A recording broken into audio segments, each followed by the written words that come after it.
Ladies and gentlemen, let us all welcome to the 73rd edition of Mental Health Tuesday.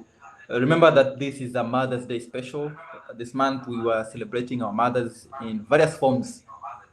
And our conversation will revolve around as we try to answer the question how mothers balance work and families.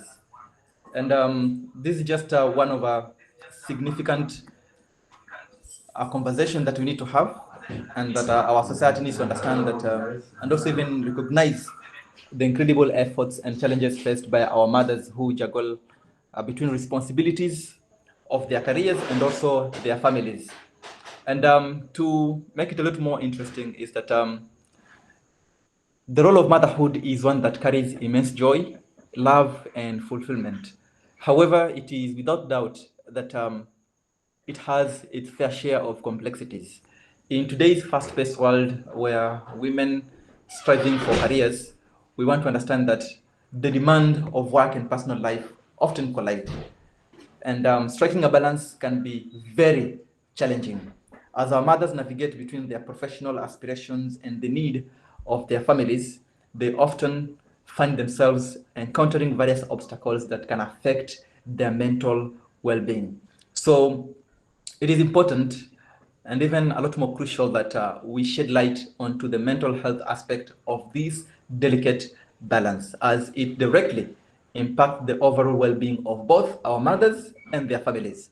So by addressing this topic, we aim to create a space for discussion, share experiences, and provide valuable insights into maintaining mental health while balancing the demands of work and family.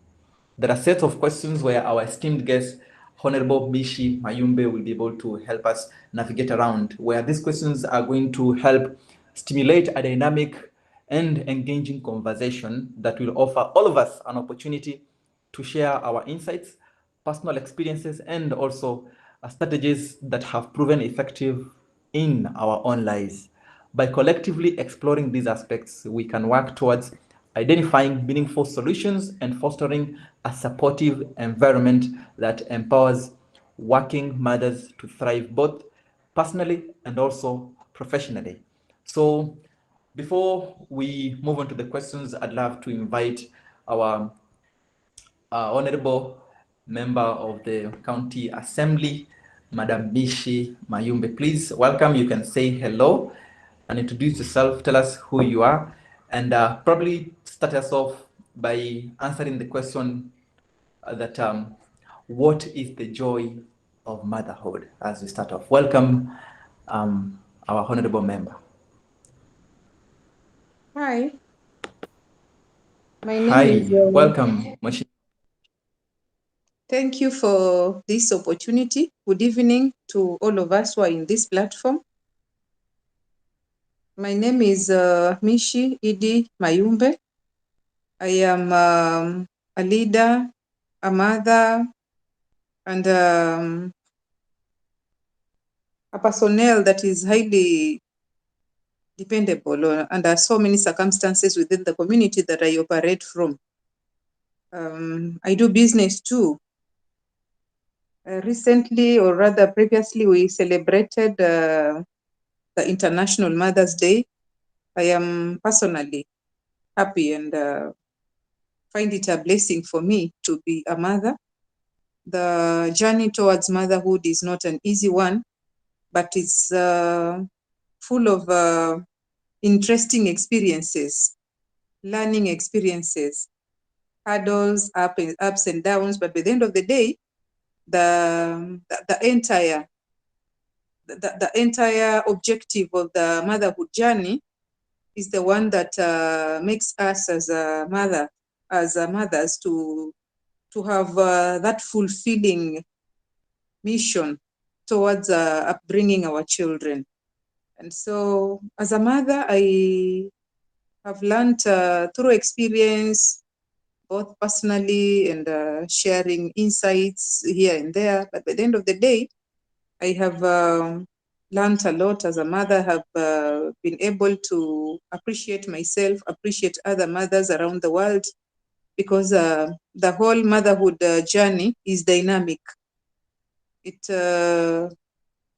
occurs under different challenges and different circumstances for mothers, wherever they are staying, whoever they're interacting with, however they are living their lives, however they are coordinating themselves with their families, however they are coordinating themselves at work, be it formal, informal, business, in all the different spheres of life. But then I personally say, Alhamdulillah, we are mothers and we are happy.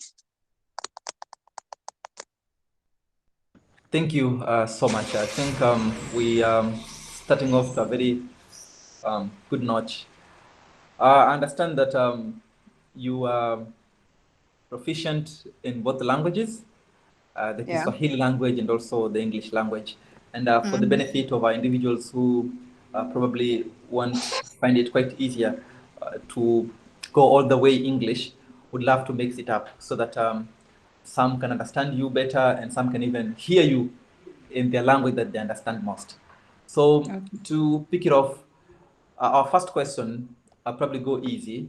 Maybe labda utuambie mheshimiwa, ni changamoto zipi ambazo akina mama wanapitia wakati wakijaribu kuweka mambo sawa kati ya kazi zao na majukumu ya kifamilia, na hizi changamoto, je, zimekuwa na mchango gani ama pengine na impact gani katika hali zao za kiafya kiakili?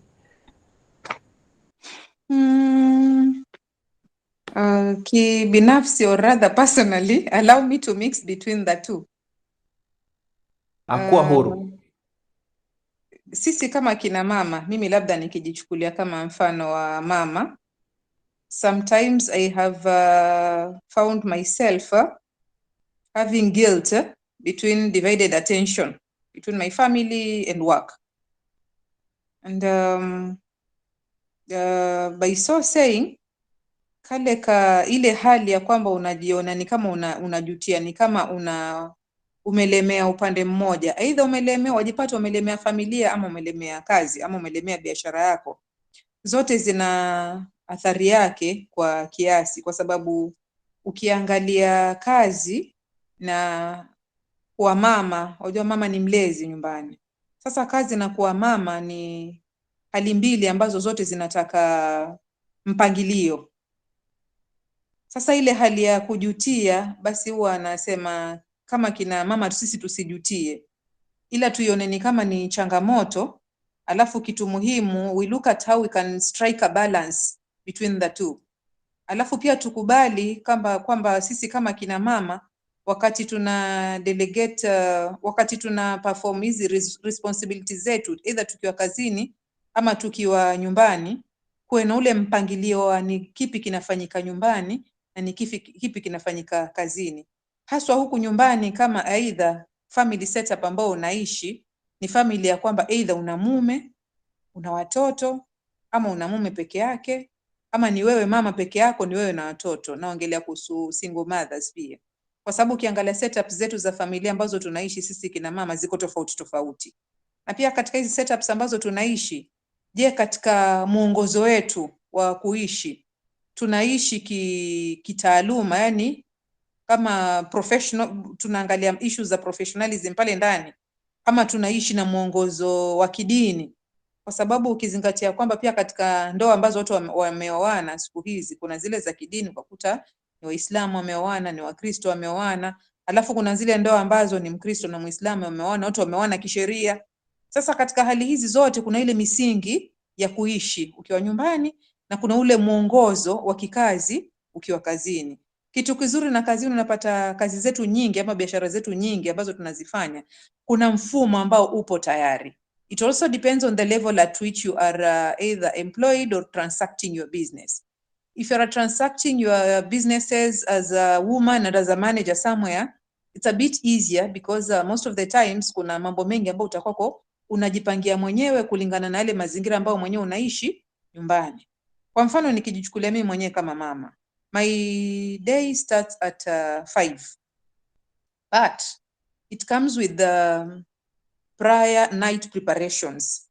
Kuna mambo ambayo ni lazima huwa niyafanye usiku kabla nilale, nikiangalia hali ya kwamba mimi nina mtoto na nina watoto ambao wanalea. Sasa kuna mambo ambayo lazima tuyafanye huu usiku, na tunakumbushana kila siku, kwa sababu akili ya mtoto nayo ni ile ile. Tukumbushane tuyafanye, ndio ile asubuhi iwe na wepesi. Alafu kuna families ambazo anaishi baba na mama na watoto. Kuna families ambazo hata wale watoto nao wengine ni wadogo, wengine ni wakubwa. Sasa kama mama, saa ingine unajipata uko central, na ni kama kila mtu anataka mwongozo wako, kila mtu anataka attention yako. Na mashallah pia kuna kina mama wengine pia ikifika kule kazini ama ikifika biasharani, bado kuna ile motherhood character unaibeba pia ikifika upande ule. Sasa balancing between the two is not easy. Then by the end of the day ni tujue hakuna mfumo ambao ni formal wa kubalance kazi na maisha ya nyumbani kama mama, ila mfumo ambao utakuwa unatuongoza sisi ni kwamba tunaangalia priority areas zetu ni zipi, na katika hizi priority areas zetu tunaangalia sisi wenyewe binafsi kama kina mama, malengo yetu tukiwa kazini ni yapi na tukiwa nyumbani ni yapi.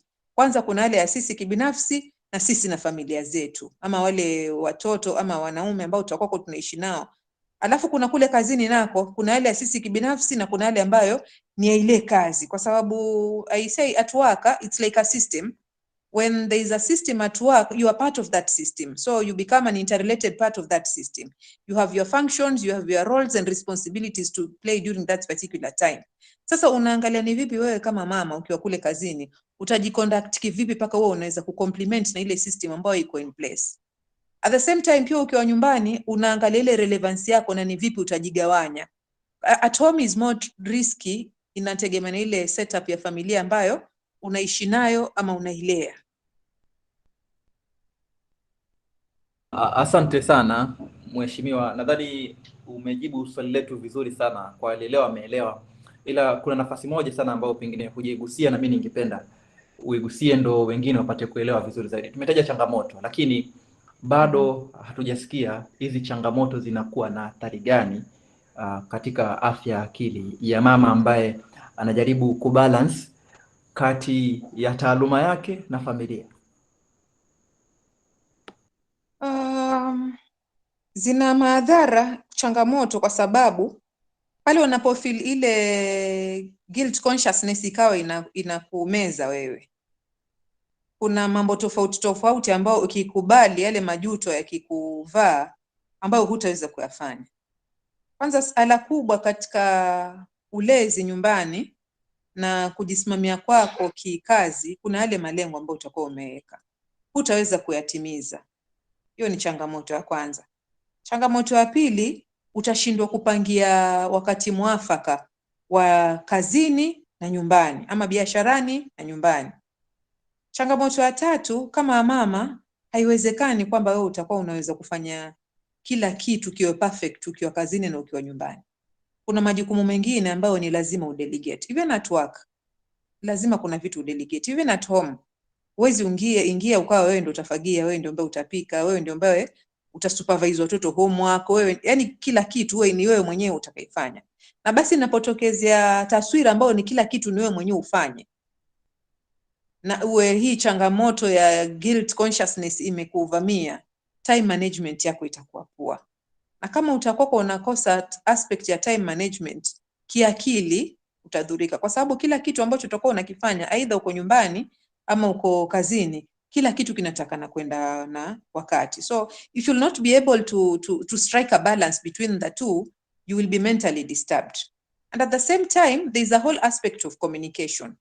Sasa kama uko mentally disturbed, mawasiliano pia itakuwa ngumu, kwa sababu mara nyingine utajipata kama mama, kuna mambo ambayo unatakikana useme aidha kazini ama nyumbani, na ukisema ukieleweka, ndio wenzako pia wataangalia watakoparate na wewe kivipi ili kuweza kutimiza malengo aidha nyumbani ama kazini. Kama uko mentally disturbed, effectiveness ya communication huwa hakuna. Alafu kuna lazima la kwamba kwa sababu hatuna mfumo wa kwamba maisha katika nyumba mama ni yaende namna hii kulingamana na mila zetu na desturi, na pia upbringing yetu na zile family ambazo tuna associate nazo. Many times utakuta uko confused katika hali ya kwamba unatafuta kuwa perfect. I really tell women, hakuna mfumo wa kuishi ambao uko perfect, haswa tukizingatia kwamba sisi ni wanadamu kama wanadamu wengine wote, na tuna mapungufu kama mwanadamu mwingine yeyote yule. So because of that, kuna haja sisi ku appreciate kwamba mapungufu yako, and that is where we start working from. Tunaangalia upungufu wetu uko wapi. Basi kama upungufu uko kwenye mawasiliano, how effective can we become in communication both at home and at work? Tukiona katika yale mapungufu ambayo yametufika ama changamoto ambazo zimetufika zimechangia kuhusu afya yetu ya kiakili, tunaangalia je, afya yetu ya kiakili imeathirika kiasi gani? Do we have self-care? Is it affected by our mental health status? Tuangalie vipao hivi kimoja baada ya chengine, ndio tuangalie katika kule kurekebisha tutakuwa tunarekebisha kivipi. Na katika kurekebisha, si kweli kama many times utajipata umeenda kombo kwa kiasi hicho, alafu moja kwa moja wewe mwenyewe huo utaweza kujikubali. Pia wale ambao tunaishi nao nyumbani na kule kazini ama biasharani, tuwe wepesi wa kupokea feedback, kwa sababu ile uweza kwa wewe mwenyewe umekasirika ama una hasira, lakini pia hujui. Unapoambiwa kama mbona bibi leo una hasira sana, ile tusiichukulie kama kejeli, kwa sababu by the end of the day, mama, popote unapokuwa wewe unakuwa ni kama you are the center of control. Sasa tunapopata feedback kama ile, let us take it positively, na tuangalie ni vipi tutajifanyia self assessment na tuwe tutarekebisha, so that we come a way forward of balancing our coexistence between work and our coordination at home. Sawa, asante sana. Nadhani swali limejibika vizuri zaidi.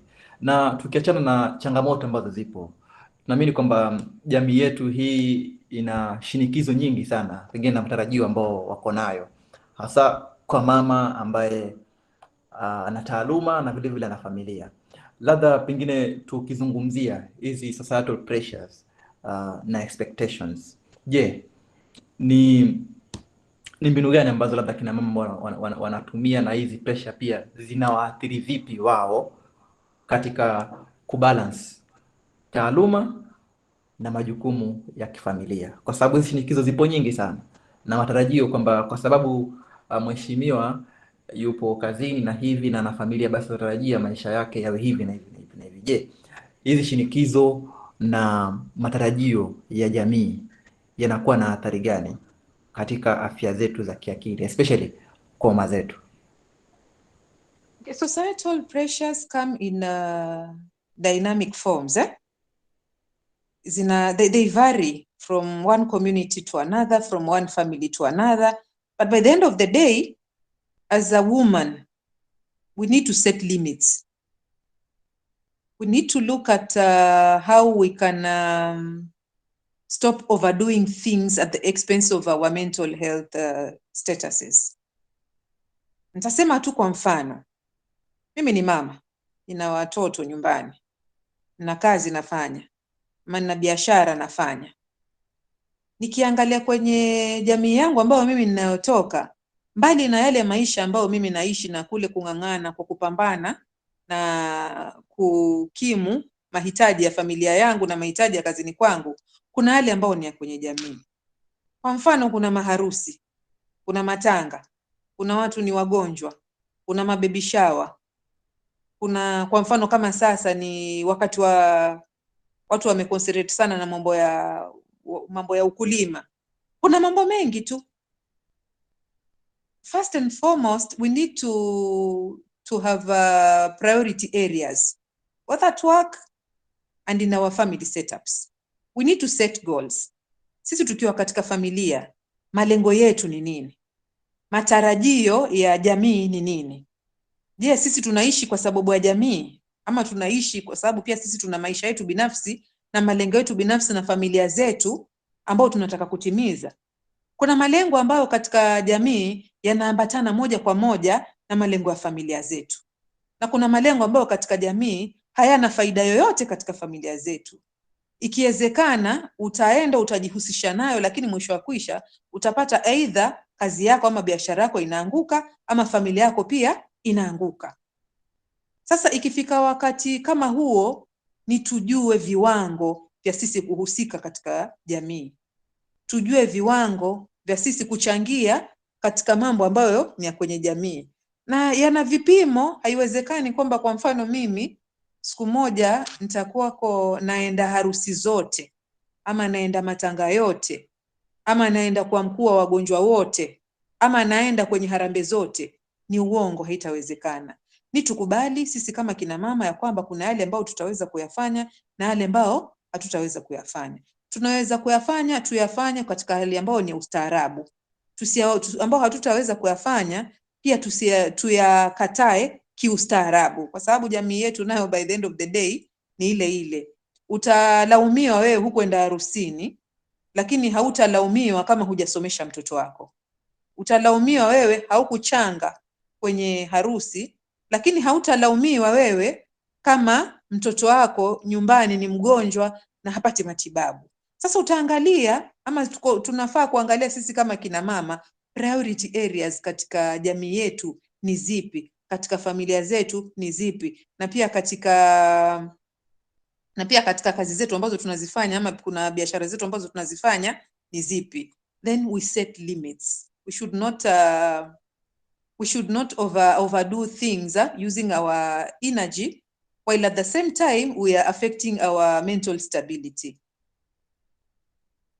Napenda mheshimiwa, kwa sababu ni kama umetangulia mbele zaidi kujaribu kutueleza pengine ni mbinu gani ambazo zinaweza kutumika kuhakikisha kwamba wamama wanaweza maintain hiyo mental well-being while managing the pressure of work and family.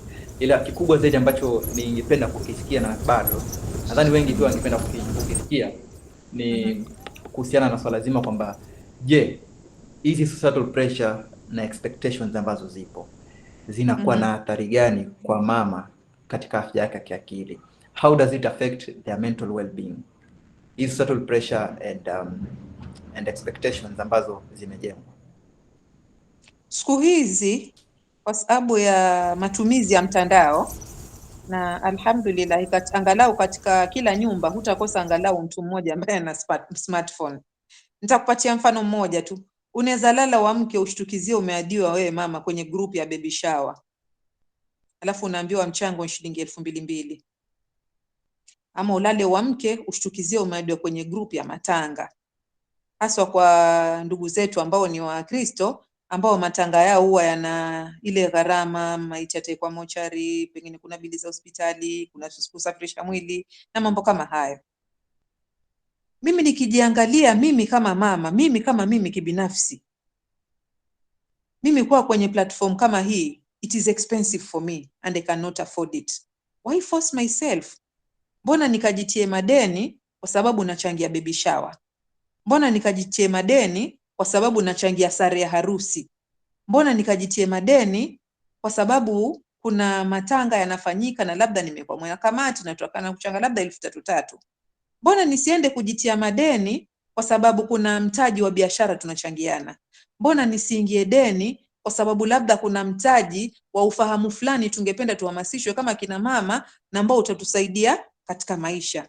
All in all, I tell women, katika hizi social stratas ambazo zime-emerge within our societies, kuna zile ambazo tuna struggle sana sisi kuwa mojawapo wa wale wahusika walio pale, lakini tukijiangalia kiuwezo, kiufahamu, kinafasi, hata kimchangio wetu wa kimawazo na shughuli za aina kama ile haziko kwenye ubavu wetu, yani hatuwezi kujikimu.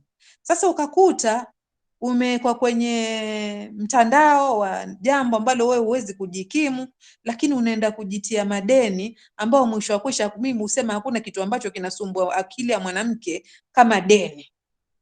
Mwanamke yeyote ambaye ni wa madeni huwa hana raha, na si mwanamke, hata mwanamume. But by the end of the day, unaingia deni kwa sababu ya kitu gani? Je, ni kitu ambacho unaekeza kwa sababu ya kesho ya familia yako na kazi yako ama na maisha yako, ama ni kitu unawekeza cha kupita? Je, kama mtaala kama huu unajua huwezi, pressure kama hii kutoka kwenye hii society yako unajua wewe huwezi kuiafford, si bora wewe upotezee tu na uangalie yale ambao utakuwa unaweza kuinteract nayo, yale ambao unajua unaweza kumanage either kimda na kiraslimali zako. Kama ni kitu ambacho haiwezekani, let it be as simple as saying no. Ukikosa kueleweka ni sawa, kwa sababu mwisho wa kuisha, kama kuna mtihani mkubwa ambao tuko nao sisi wanadamu hapa duniani ni kufurahisha watu. Huwezi ukafurahisha kila mtu. So where you think you can, you intervene and participate. Where you think you cannot afford, just do away with politely. Wow. I think that one came out very strongly. Ambacho mimi nakibeba hapa ni kwamba katika kujaribu kusakam kwa hizo pressure na nini, ni kwamba kikubwa zaidi ni kukosa furaha, amani na vile vile utulivu, kwamba hata mambo yako huwezi kuyafanya katika njia ambayo ni nzuri zaidi. Labda tukipitia swali lingine ambalo umeanza kulijibu, tuweze kujua labda kuna mbinu gani ambazo zinaweza kutumiwa ama kina mama wanaweza kutumia ili wajaribu tu kuweka hali zao za kiafya za kiakili katika hali ambayo ni nzuri zaidi, wakati ambapo wanajaribu kuweka vitu sawa sawa kati ya taaluma zao vile vile na masuala ya kifamilia. Na tutalichanganya pia na swali lingine kwamba mbali na kwamba ni mbinu gani ambazo zinaweza kutumika, lakini je, mashirika na nafasi za kazi ambazo kina mama wanafanya, labda ni biashara, ameajiriwa, je, zinaweza kufanya vipi ama zinaweza kutumia mbinu gani ili kuhakikisha kwamba akina mama zetu wanakuwa na nafasi nzuri zaidi ya kwamba hali zao za kiafya ya kiakili zinapata matunzo mazuri, labda kwa kifupi. Kwa tuchanganya maswali mawili kwamba ni mbinu gani ambazo tunaweza zitumia kuhakikisha kwamba mama zetu wanakuwa na hali nzuri ya kiafya ya kiakili wakati wanachanganya kazi na familia, na pia je, nafasi zetu za kazi, labda mtu ameajiriwa, amejiajiri mwenyewe labda katika mashirika tofauti tofauti, je, wanaweza kufanya mambo gani ambao wanaweza kusupport working mothers kuhakikisha kwamba we have a healthy work life integration ambayo inaweza kupunguza ile impact on their mental health? Asante. The question is too broad, or rather too holistic, but let me look at how I can break it down into interrelated parts. Kwanza, kama mwanamke, we have to keep on seeking knowledge. Hakuna vile ambavyo tutakuwa tunalea watoto ama tunajukumika kikukidhia mahitaji yetu from nowhere. Lazima tuwe tuna ufahamu fulani, na huu ufahamu unapatikana kwa njia tofauti tofauti, aidha kupitia mashirika ama kupitia mama mwenyewe binafsi. Na ufahamu kuna ule wa kudumu wa kwamba mtu anaenda anasomea taaluma fulani, ama mtu anaenda akapate ufahamu fulani kwa sababu ya jambo fulani ambalo angependa yeye alifanya, aidha yeye mwenyewe moja kwa moja kibinafsi, ama kwa kupitia kuandikwa, ama kwa kupitia biashara. Katika jamii yetu, naomba pia tukubaliane ya kwamba wengi wetu sisi si wanabiashara kwa namna moja ama nyingine, pia kulingamana na malezi na jamii yetu, vile ambavyo sisi imetukuza sisi kama wanawake. Hatujalelewa ama hatujakuzwa katika hali ya kwamba tuwe tutaweza kuchukua majukumu ya kibiashara na pia uajiri. Naweza sema tu recent trends or other statistics zinaonyesha ni kama kuna mwamko mpya wa wanawake ama kina mama kutaka kuchukua nafasi kama hizo, either za kuajiriwa ama za katika biashara, lakini pia si kwa hali ya juu sana. Hivyo basi, kama kutakuwa kuna mashirika ambayo yanaweza yakapeana ufahamu wa kuchukua nafasi kama hizo kwa kina mama, itakuwa bora zaidi. Mbali na ufahamu, there is a whole aspect of women empowerment programs through capacity building. Unakuta kuna vile ambavyo tayari mama ambaye amesomea taaluma fulani ana kule kuwezeshwa kwa ziada. Alafu pia kuna ule mama ambaye hana ufahamu wa aidha masala ya kuhusu ni vipi ataangalia nafasi za ajira ama nafasi za biashara. Sasa unakuta pia ni ufahamu pia wa aina yake ambao mama anaweza akautafuta yeye mwenyewe kibinafsi ama akaupata kupitia yale makundi tofauti tofauti ambayo tunajihusisha nayo katika jamii yetu. Na pia katika zile sehemu za kazi, kwa baadhi ya kina mama ambao wanafanya kazi, pia inakuwa ni bora zaidi wakijengwa uwezo wa ziada wa ni vipi wataweza kufanya kazi na pia kuangalia ni vipi wataweza kuzisimamia familia zao.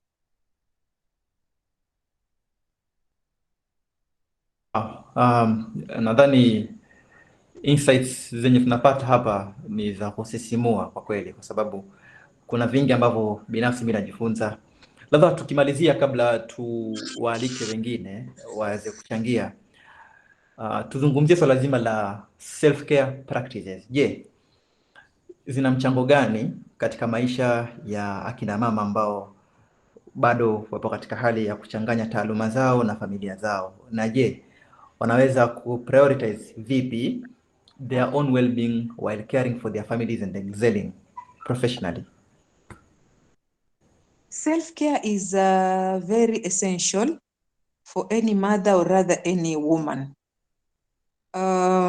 This is the time when as a mother or as a woman you set time for yourself.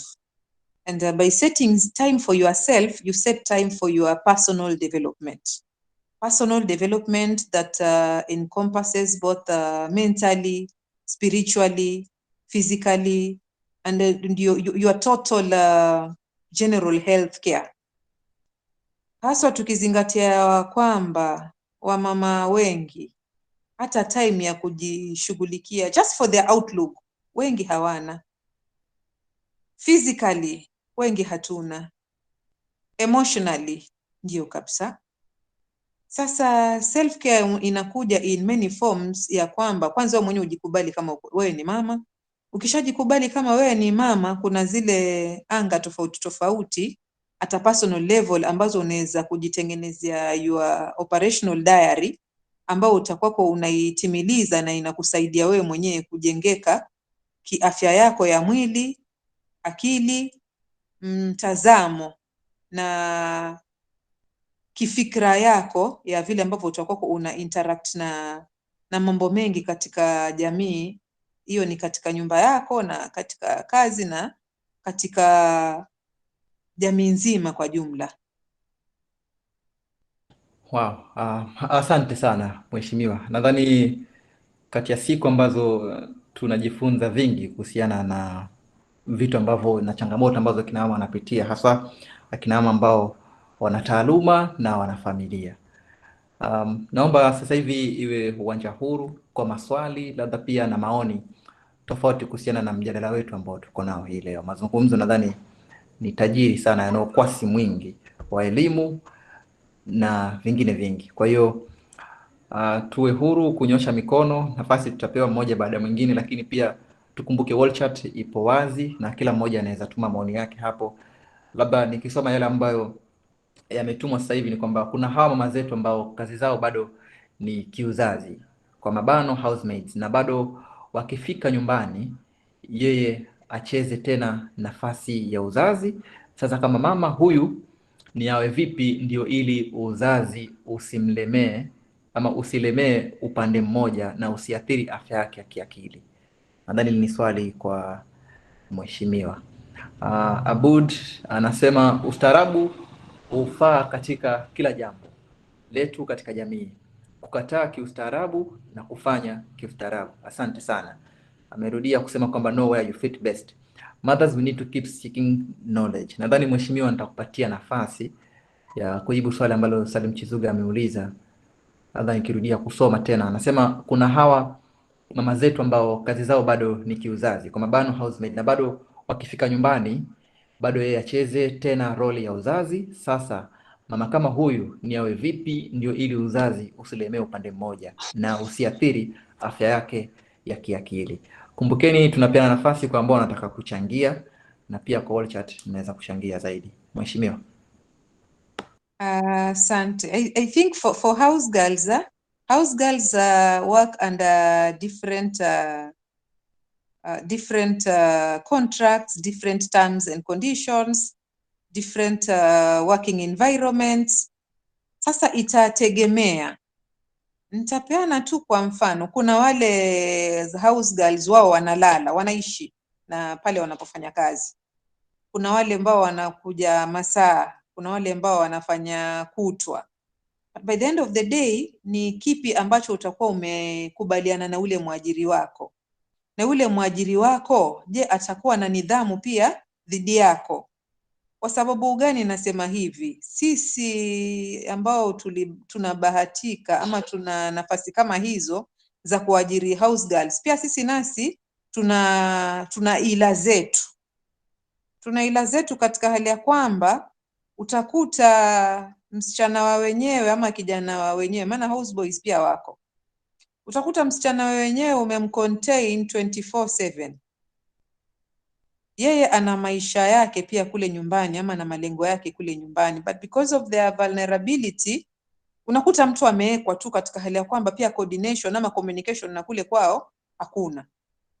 Alafu pia kuna wafanyikazi wa ndani wengine ambao nao pia malengo yao pia huwa si hizi kazi. Ameandikwa vizuri, amekubaliana na bosi wake, labda wewe kila Jumamosi ama kila Jumapili utakuwa unaenda ofu, ama wewe utafanya kazi kuanzia saa 2 mpaka saa 10, ama utafanya kazi kuanzia asubuhi mpaka saa 6. Je, huyu dada wa kazi za ndani kama huyu, ule muda wake ambao wamekubaliana na mwajiri wake kwamba atakuwa anautumia kufanyia kazi, atatulia afanye kazi ama atafanya show? Nasema hivyo kwa nini? Kwa sababu hata mimi mfanyikazi mimi ni naye, lakini mimi nashukuru kwa sababu kuna ile ambayo tumeelewana tutapelekana, na naweza sema mimi ni mwaka wa 7 sahihi na tunaishi pamoja, na kuna vile ambavyo tunasaidiana. Ikifika wakati wake wa off anaenda off, ikifika wakati wake wa likizo, unajua kuna off na likizo, ikifika wakati wake wa likizo pia anaenda likizo. Sasa mimi kibinafsi naamini huyu wangu ninaishi naye mimi akipata nafasi kama ile, na yeye pia anaenda anapunguza shughuli zake. Alafu pia hawa wafanyikazi wa ndani, hawa wadada pia nao wana ule ufahamu tofauti tofauti. Pia wasipokuwa watu wa kufunguka na kuzungumza, yani kati ya mwajiri na mdada wa kazi za ndani, kama kutakuwa hakuna mawasiliano mazuri, watakuwa wote wawili ni wa kusumbuana afya zao kiakili. Kwa sababu kwa mfano kama ni afanye kazi masaa fulani na yeye hayafanyi hayo masaa, ama anakamilisha masaa na kazi yafanyi, kunakuwa na miscommunication hapa katikati. Ndio maana unaona kuna kina mama fulani, huo mtu anaweza ambua yule naye kila mara amemaliza wafanyikazi. Mimi nikiandika mtu kwamba anifanyie kazi, huwa nina malengo ya zile kazi ambazo nataka na kufanya. So the moment nikiona ambaye nimemweka hayatimilizi yale malengo, utamuondoa. Na ukiangalia kwenye market ya wafanyikazi wa ndani ni wengi, katika hali ya kuwa we find ourselves having a variety of options to choose from. Sasa pia wao nao, kuna sisemi ni wabaya wote, hapana. Kuna wale ambao wanajukumika na wanaelewana na waajiri wao, na kuna wale ambao hawajukumiki na hawaelewani na waajiri wao, na kuna wale ambao pia waajiri wao nao pia wana mapungufu fulani katika hali ya kwamba mawasiliano yanakuwa changamoto, mpaka inakuta kila mara mwajiri anabadilisha akibadilisha. Ni kwa sababu hakukuwa na ile maelewano ya kiubinadamu na kiustaarabu na kuangalia katika mfumo wa kwamba watu watasaidiana kikazi. Maana mimi nasema ni kusaidiana. All of us are like coexisting symbiotically. Kuna kazi anakufanyia, anakupatia nafuu akikufanyia kazi, na wewe naye kuna vile unamfidia na ile mapato ambayo mtakwako mmekubaliana nyinyi wenyewe. Sasa hayo yote ni 9, 10 ni msichana mwenyewe wa kazi akiwa na malengo, ajue malengo yake. Mimi nafanya kazi hapa, nimepanga nifanye kwa muda gani, na huu muda ambao nafanya malengo yangu ni nini? Je, ni kulipwa tu peke yake, ama kuna mengine ambayo mbali na huku kulipwa natarajia kuyafanya, ama natarajia kuyapata kutoka kwa mwajiri huyu? Kila kitu kiko kwenye meza pale katikati, ili ikifika ni wakati wa kwamba mnawasiliana na mnasaidiana kazi, mnafanya, lakini kila mtu anaelewa mwenzake yuwatarajia nini. Asante sana mheshimiwa. Kuna swali kutoka kwa Judy Seguton Cheraisi, na mimi jina nalitaja kisahihi kabisa. How can women who are housewives and cannot be allowed by their husbands to belong in a group in the society, where can she learn self-care? how can they care for their mental health? Labda umelipata vizuri swali. Nimekupata vizuri, but you Asante. know with marital issues, marital issues are better discussed and managed by spouses. Vile ambavyo mtu atazungumza na mwenzake na wataelewana, that should be the most important thing. Na ile kitu ambacho mimi naamini, hakuna college ya self care, ila mimi kibinafsi kama nitazungumzia kuhusu self care namaanisha nini mimi kibinafsi, mimi self care huwa namaanisha kujitengea muda wangu mimi mwenyewe. 1, for my career development. 2, for my physical enhancement. 3, for my personal or rather individual plans. Kuna zile vitu ambazo mimi nataka kuzifanya at a personal level. Alafu pia tujue katika hizi setups ambazo tumeishi kama vile ambavyo nimetangulia. Nimesema kuna wale ambao wanaishi kama spouses. Kuna wale wanaishi kama single mothers. Kuna wale ambao wanaishi na ni mirengo miwili tofauti. Unapata ni mke na mume lakini labda ni wa dini mbili tofauti. Ama unapata ni mke na mume ni Waislamu ama ni Wakristo lakini pia misingi ya dini pale hakuna. Unapata ni Waislamu ama ni Wakristo lakini they are so into secular life than spiritual life. Sasa haya yote hii self care kuja ama isije ina determine na nini nyinyi watu wawili ambao mmeoana na mnaishi. Je, mfumo wenu wa maisha ni wa vipi? Ni wa kidini? Kama ni wa kidini, mwanamke wa Kiislamu anaelewa nafasi yake katika nyumba yake. Hivyo hivyo naamini pia kuna vile ambavyo kuna mfumo mwanamke wa Kikristo yuaelewa mfumo wake wa maisha. Na katika hali ya kwamba either mtu ni mwanamke wa Kiislamu ama ni mwanamke wa Kikristo, kama unaishi na una mume ndani ya nyumba, mjadala ni vipi self care yako itakuwa. Hapa itakuwa si yako peke yako, itakuwa ya wewe na mwenzako. Kuna vile ambavyo ni mzungumze na muafikiane. Na ikiwezekana kuna wale spiritual mentors ambao huwa wanapeana wanashauri kuhusu ni vipi mambo kama haya yatakuwa kwa yanafuatiliziwa katika maisha ya wanandoa. Hilo nisingependa kulizungumzia kwa sababu nikizingatia kwamba hapa kwenye hii platform ambayo tuko watu wa dini mbili tofauti na kuna zile ambazo sinazo ueledi wa sana. Asante sana mheshimiwa. Maoni kutoka kwa Sefa Sautieno anasema mara nyingi tunafanya mambo yanayofurahisha wenzetu na inatuumiza upande wetu. Je, unaweza kuhimili vipi hali ya kutengwa kwa sababu unafanya kulingana na your priorities? Asante. Ukijipata unafanya mambo ili ufurahishe watu, basi wewe hujipendi. Self care starts with you. Self love starts with you. As in so many things, zile mzuri ama ni mbaya, kama ni kwanza zitaanzia kwako. Basi kama wewe utakuwa mtu wa kuhusika na uzuri, ni ule uzuri wewe unaanza kwako. Na kama wewe utakuwa ni mtu mbaya, basi hata hakuna mtu mzuri ambaye atataka kuhusika na wewe. Mimi kibinafsi sioni haja ya kung'ang'ana kufurahisha mtu wakati mimi nafsi yangu haina amani. Kwanza kama nitakuwa nang'ang'ana kufurahisha mtu, nitakuwa namfurahisha kwa sababu ya misingi gani? Niende nikafurahishe mtu ama watu at the expense of my business, at the expense of my family, at the expense of my mental health.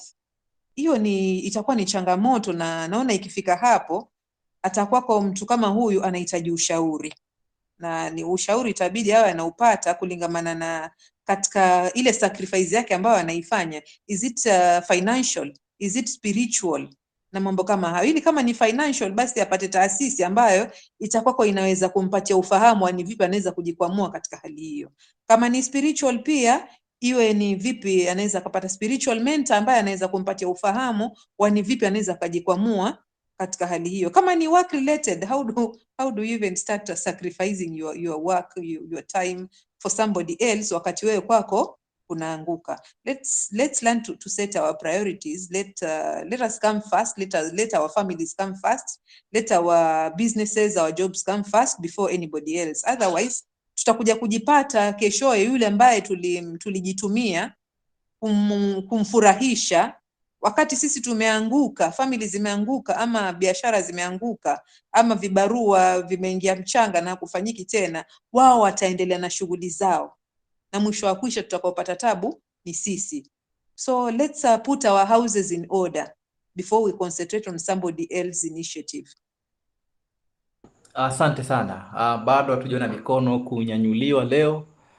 Ni kama topic ya leo imegusa watu na baridi sana. Naam, Mishi, tafadhali chukua nafasi.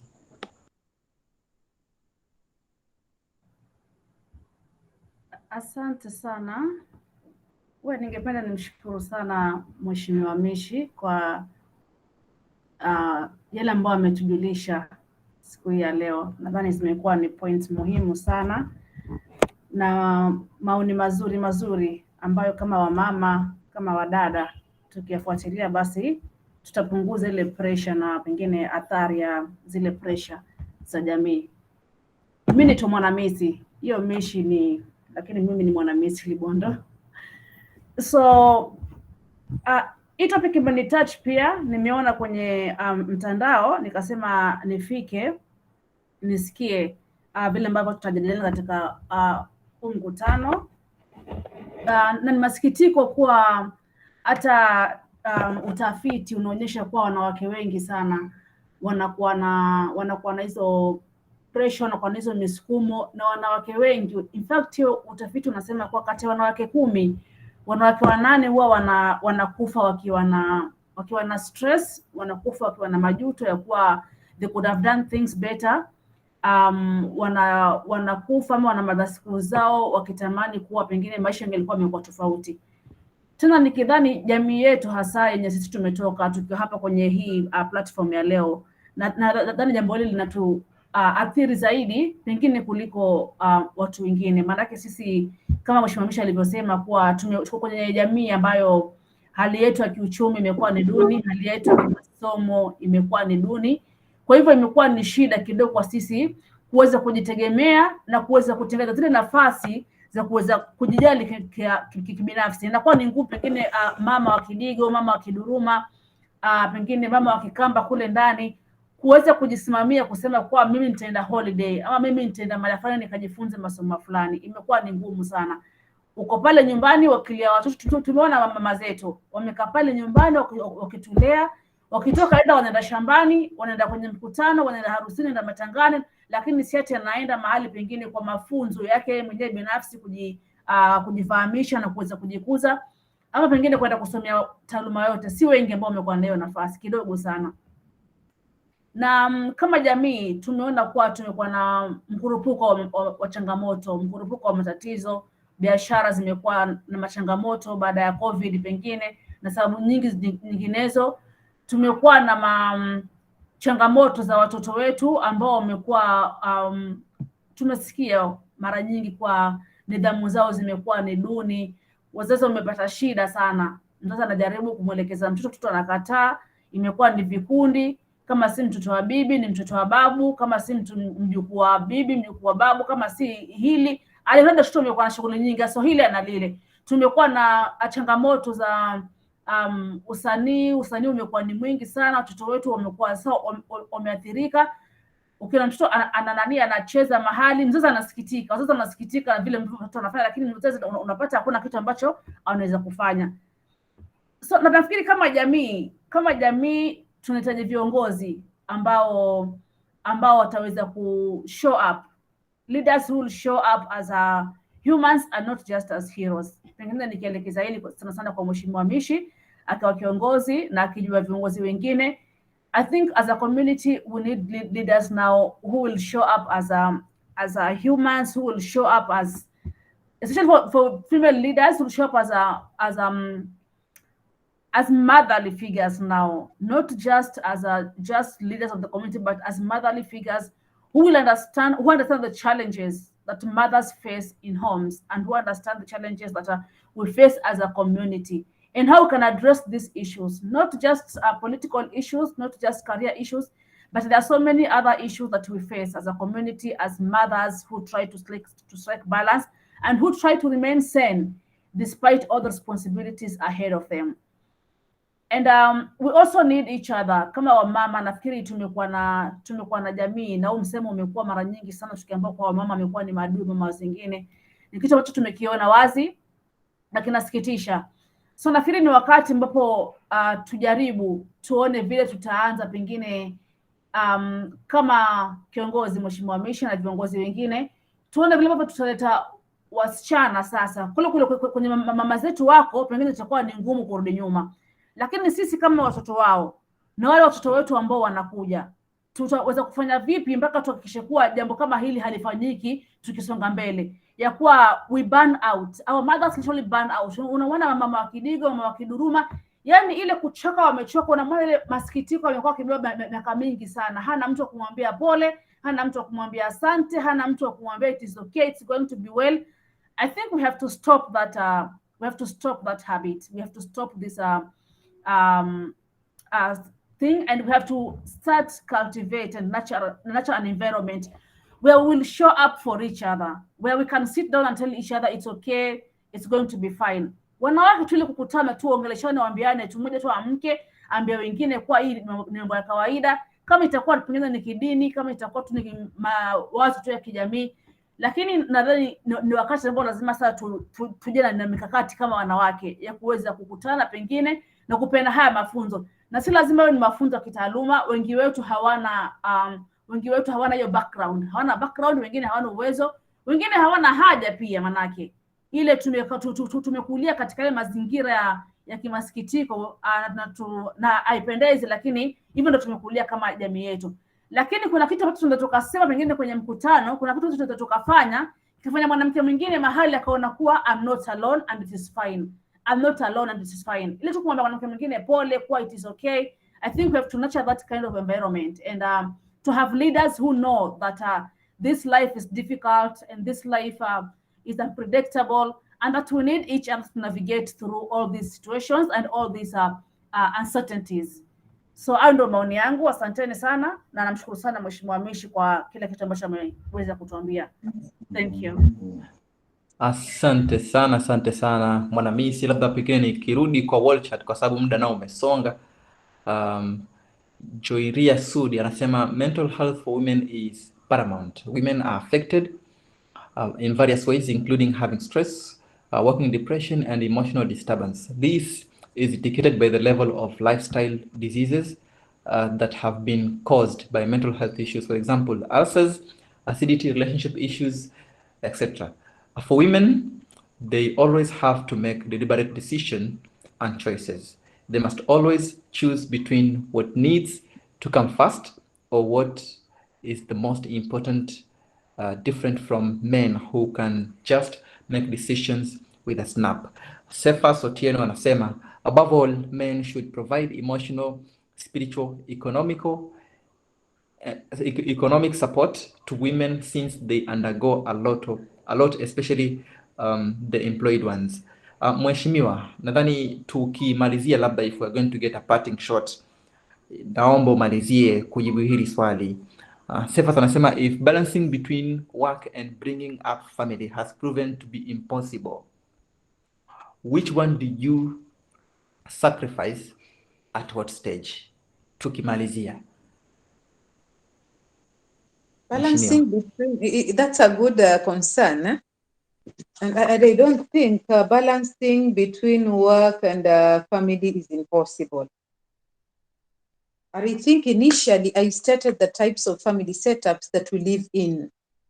Most importantly, there is the aspect of delegation. And this is delegation at work and at home. There is the aspect of setting boundaries. All that will fall under how our priorities and goals will be achieved. Balancing in aspect of time. What do we want?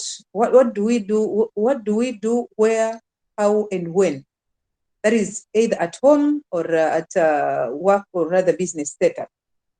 And there is the whole aspect of flexibility. Flexibility and adaptability, in that we all have to appreciate that we do not have perfect women. We have women who are normal human beings, and they're supposed to be treated with utmost care.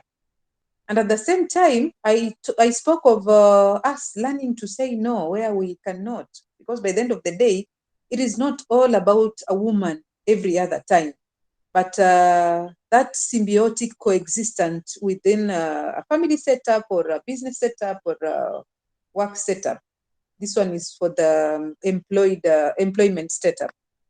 And then we all have to remember the ultimate goal in a family setup and even at the work setup. Patience is key in whatever we do. God's guidance is paramount. Sisi ni Waislamu, sisi ni Wakristo. Sasa hakuna vile ambavyo haya yote tutakuwa tunayafanya, lakini awe Mwenyezi Mungu is not factored anywhere. Tutakuwa tunadanganyana. And we have to look at how we create time and play with our children. And for us to create time and play with our children, it does not mean expensive holidays. But kule kucreate ile time tu ya kukaa na watoto na kuzungumza kama family. Yeah, when I mean family, it is either single-headed or a family that has a father and a mother. Alafu, let us look at how we can involve our children in spiritual practices at their very young ages, ili wakue wakiona kama mimi ni Muislamu, kama mimi ni Mkristo, basi je, ni mfumo gani wa ibada kimaisha ambao inatakana kufuata. Sisi pia kama kina mama, let us look at the types of friends we interact with. Si wote sisi wanawake ambao tunahusiana tuwe tunaelekezana. Kuna wale ambao ni wapotovu na kuna wale wengine ambao ni wa kuelekeza. Alafu, let us not stop seeking for more knowledge, kwa sababu dynamics za malezi na mazingira yetu ya makazi zinabadilika kila siku. Sasa kwa sababu hiyo, utapata kuna family kwa mfano, watu wanaishi mume na mke, lakini yale mawasiliano ya mipangilio ya maisha yao ya kikazi na kimalezi hayaambatani katika hali ya kwamba tumeona mara ngapi kuna mama vile anashughulika akitoka kazini anawania nyumbani mbio, lakini baba kutokapo anaenda zake drafuni ama anaenda mpirani. Na wakati kama huo wale watoto wanahitaji, mama anahitaji, family inahitajiana. Sasa haya yote tusiyapege tukasema hakuna balancing. Coexistence ndio inarahisisha hii balancing ya kazi na majukumu ya mama ya nyumbani. And for me, coexistence, I advocate for positive coexistence. Kila mtu katika familia awe anaona ule umuhimu wa mwenzake na kumwekea mwenzake heshima, aidha ni baba, ni mama, ni mtoto kwa mzazi na mzazi pia kwa mtoto, kwa sababu sote tuna haki ambazo ni tofauti kulingamana na jinsia zetu na majukumu yetu ambayo tunayatekeleza. Asante sana mheshimiwa, nadhani aliyesikia amesikia, na ambaye pia hajasikia tunaamini hii recording itakuwa iko available pale YouTube, ataenda naye asikie tena. Labda kwa kumalizia na maoni ya mwisho kutoka kwa Bebewa Jackson, anasema women and men should open up and share. Don't die alone with your problems and issues. A problem shared is a problem half solved. Let people be patient with each other and pray together and go out together. This is life. This life is hard to everyone. Be grateful for what you have. Mbarikiwe. Tukimalizia, I'd love to say that the mental well-being of our mothers is not an isolated concern. It is interconnected with the well-being of their families, their communities, and society as a whole. Nadhani hili yamelizungumza vizuri zaidi mheshimiwa. So by nurturing the mental health of our working mothers, we create a ripple effect that positively impacts countless lives. As we conclude, I encourage each and every one of us to carry forward these insights gained today. Let us champion a culture that acknowledges and values the multifaceted roles of our mothers, as Mheshimiwa has elaborated here, by offering support, flexibility, and understanding in our workplaces, communities, and families. By fostering an environment of empathy and compassion, we can empower working mothers to find their unique balance and thrive in all aspects of their lives. Lastly, but not least, the journey towards balancing is ongoing. Haiishi leo, kila siku inafanyika. And it requires collective effort. Si mama peke yake wala si akina mama peke yake, jamii nzima. Tusiwaachie wao peke yake. So we continue to advocate for their mental well-being, challenge societal norms kama alivyozungumzia kwamba kuna tamaduni zingine na cultures ambazo zinafanya hali ama afya ya kiakili ya kina mama inazorota kwa sababu anajaribu kubalance taaluma na familia, and work towards building a world where mothers feel supported, fulfilled and mentally strong. Nikimalizia hapo, napenda niwashukuru nyote kwa wakati wenu, kwa sababu bila nyinyi hakuna Mental Health Tuesdays. Kwa hiyo asanteni sana, Mungu awabariki na tupatane hapa tena Jumanne ijayo inshallah. Alamsiki.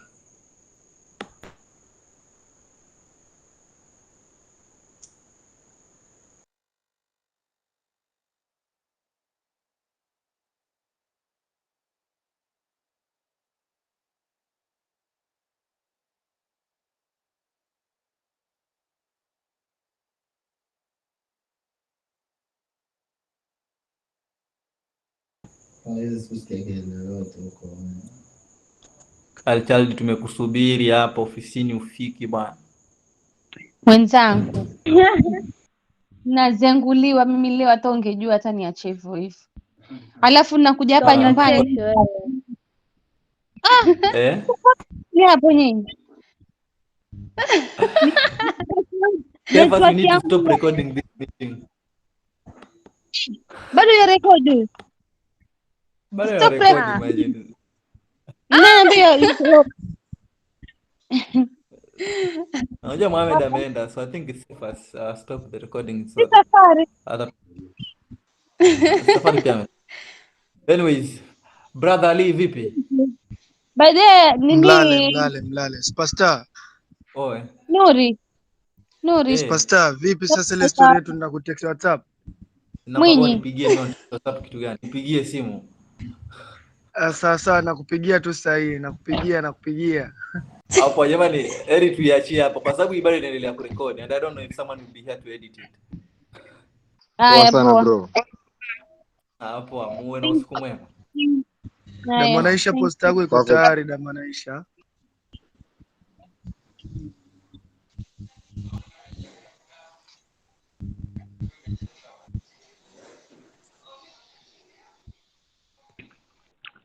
Loshon ni nani?